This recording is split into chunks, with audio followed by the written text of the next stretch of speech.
Thank you, everyone, for clicking on Wayne.com. It is Monday, and we are inside the zone with the News Sentinel's Blake Sebring. My first time in the zone this season. Instant upgrade. I know. It only took, what, 3 weeks?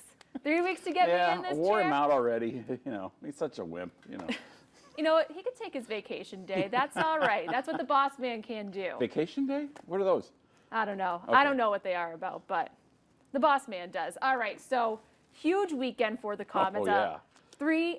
Three-game sweep, and let's just jump right into the festivities Three great of yesterday. games, too. They were. Yeah, those were fun. I mean, I was thinking about this today, is how many times do you get the chance to honor your mentor like Mike was able to do for Bob, and how special that must be for him. Like, my mentor passed, a couple seasons after I got to take over the Comets, so I have never had that opportunity, but I always try to honor him in other ways and include him in things, and Bud Gallmeyer. And for Mike to have that opportunity to honor Bob like that must just be amazing. And it was a surprise that he said was about 6 weeks in the making. At least, yeah. They talked about this summer. I mean, the Comets did, because I know certain things they were trying to do. I mean, I don't think it was a surprise to anybody that Mike was there. I mean, you kind of knew that if something like this was happening for Bob, Mike would be there. And I know Bob was suspected he was going to be there too. And a very special moment when they jumped on the mic to call the third period together. I was sitting down in the press box and just got to overhear them and their dynamic together. Talking with Bob after, it was just such a special moment for him. And he said that he listens to Doc now, and he's like, I want to sit back and take a listen and take some pointers. Well, one of my favorite stories or times covering the Comets was 3 or 4 years ago when Mike came in and did a whole game with Bob. And they're right over my shoulders. And I could hear everything they were saying and stuff. And I don't even need to put the headphones on or the earbuds in. I can just hear them going. And that was fun. I mean, just to hear the way Mike covers the game is so different from Bob. But in some ways, you can tell he definitely got his start from Bob. I mean, there's some cadences and things like that when the game gets exciting and stuff. And it was fun just to watch Bob sit back and watch Mike work, too, with Robbie. That was fun.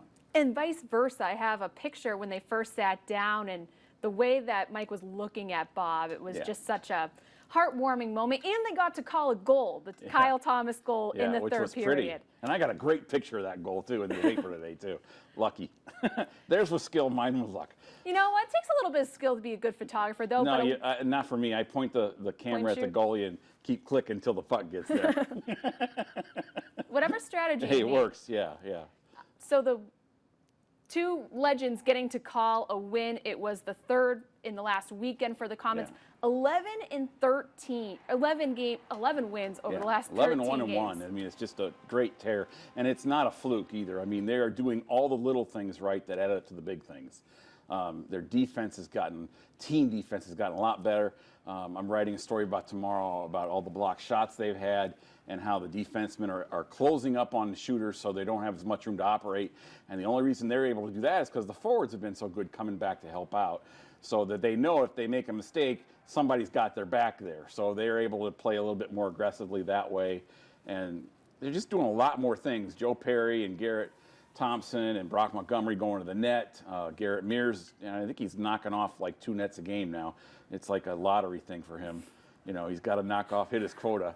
But he's going to the net hard. And guys, the lines all seem comfortable. And you lose people like Alex Belzile and Drew Daniels, and it didn't seem to slow them down. They were just play the system, trust the system, and let's go. Not yesterday, and those two transactions happening over the weekend. Talking with the guys post-game and with Gary Graham, they mentioned that the locker room attitude has just changed. You've been around them from the start of the season. How have you noticed just their team chemistry differences from earlier on the season where they really couldn't find a rhythm to now where they're knocking off 11 wins in 13 games? This streak started with a loss against Manchester, and I ripped them, and I don't think they read it. I don't think that's what got it going, but I could tell in the locker room they were upset. They were mad at themselves. But that's why I remember that one game, because I ripped them so bad. But I could tell that the leaders were like, all right, this is enough of this crap, and they were going to start holding people accountable. and everybody else is holding each other accountable, and you can really tell it in their play. I mean, if one guy doesn't get back and they score, they're all like chewing on him. You know, I mean, they're not putting up with it. I mean, look at a key indicator would be look at all the tacky little penalties that they were taking earlier that they aren't taking anymore. They've gotten rid of all that, and that's because they're holding guys accountable and that kind of thing. They don't mind taking a good defensive penalty in the defensive zone, but they're not making the forwards are not taking the calls behind the opposing team's net anymore either. Garrett Muirs really comes to mind when you talk about that. He seems to have matured a lot over the course of the season. He's hitting the net instead of, opponents as much. I mean, it is funny how every time he knocks the post off, I mean, it's like he's got to get it out of his system at least once a game, Another common denominator in the last 13 games, Pat Nagel in net. Yeah. Looking forward to seeing him get goaltender of the week sometime. Month, year. I mean, it's incredible. 961 save percentage over those 13 games. I mean, that's silly season stuff. That's Pokey Reddick in the playoff stuff. But why is that happening? Because Pat has focused in, but also the defense, the way they're playing, they're pushing everything outside. He can see everything, and they're blocking the shots that he can't see. The shots are not getting through where it's somebody in front, because if you'll notice, the defensemen are standing in front of the guys, and the puck's never getting to them. Over the last 13 games, they've also taken a 5-point lead in the Midwest Division. How important is it to get these points and to extend that lead at this point in the season than rushing around once the regular season is coming to a close and they're starting to think playoffs? You know what? I don't know about that yet. You can't, in this league, you cannot look that far ahead simply because it's the ever-changing hockey league. I mean, 5 guys may get called up Friday. You don't know. So you kind of got to build up what you can when you can. Part of this situation is the Comets are healthy, and they don't have a lot of guys up right now. Other teams are not healthy. They got a lot of guys up, so the Comets are winning the games they should be winning. They need to take advantage of this now and keep it going, and hopefully the momentum can sustain them for when they do lose guys, because they will. You got to stay hot when you can. The big thing would be if they were not winning these games right now, when they have everybody, then you'd have to start making some changes, because you're going to lose guys eventually. And that's a good thing. You want to lose those guys to call-ups, right? And see players like Alex Belzile, Andrew Daniels. You're right. The hardest part of that, though, Jessica, is when they come back and they're disappointed. And then it takes them 2 weeks to snap out of that, And that's the really hard part about the call-ups. It's not losing the guys to call-ups, because they're coming back. But it's when they come back, what's the attitude when they come back? They may say, oh, yeah, I'm ready to go, and I learned a lot, and then they're like, that's happened a lot the last few years. And there's really nothing you can do about it either. You kind of just got to let them play it out.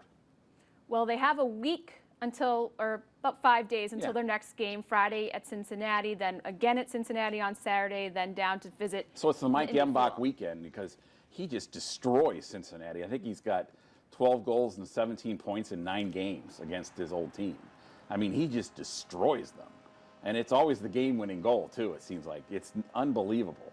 And I know it's because he's putting money on the board and he doesn't want to have to pay it. So if he scores the game-winning goal, he doesn't have to pay it, I guarantee you that's what it's about. All right. Whatever it takes to get a little motivation, especially on a road trip like this, you want to start to get this momentum on the road as well. And these are big games because division games. Cincinnati's struggling right now. Their great goaltender has been up and down to the AHL, and that's why they won, or one of the reasons they won last week. They gave up the 1-goal lead, and then they scored the next 4 and just dominated. Keep the momentum going, take advantage of the other team's weaknesses, and if you could win 2 out of the 3 this weekend, you'd be thrilled. I think it's important to keep Indy down where they're at. The Comets have dominated them in the 2 years, but this is a lot better Indy team this year. But they've been kind of up and down of late. If they can pull off another win there, just keep that seed in their head. We're also about right at the halfway point Friday of the night. season. Let's give away some mid-season awards. Who would you say is the Comets MVP? No, it's got to be Nagel. Not even close. Not even close. And there's been a lot of guys that have played well, too. Embach's played really well. Sidlowski coming back from the injury, and then he had the groin problem. I mean, he's played well. I've really enjoyed watching Garrett Thompson of late. He is fun. Yes. Mearsy's been doing a great job providing energy and stuff, but Nagel's it. I mean, it's just not even close because he's he can carry this team a long way. Most improved player. Well, that's fascinating. It could be Mearsy. It really could. He's got a lot more offense this year, especially since he's been staying out of the box of late. I wouldn't have any problem giving it to him. And then player you're most excited to watch in the second half of the season. I've been thrilled with Garrett Thompson of late. He is so much fun to watch because he's big, he can skate, he can handle the puck, and watching him behind the net negotiate and just elbow it's amazing what he does with his feet, how he controls the puck behind the net. It's so much fun to watch him operate. You can learn a lot about the game by just watching him on his shifts. A lot to look forward to, a 3-game weekend coming up this weekend. Glenn Marini will be back in the seat to chat up with you on Monday about another 3-game weekend for the Comets. I know, I'm always so disappointed. I'm out shooting Maybe I'll stories call on Emily Monday. and say, haven't you got something for Glenn to do at home? Yeah, You know, I mean, she can work something out. yeah. She'll find a job for him. Well, thank you very much, Blake. It's always a pleasure. Thanks, guys. And thank you very much for tuning into Inside the Zone. Have a great day.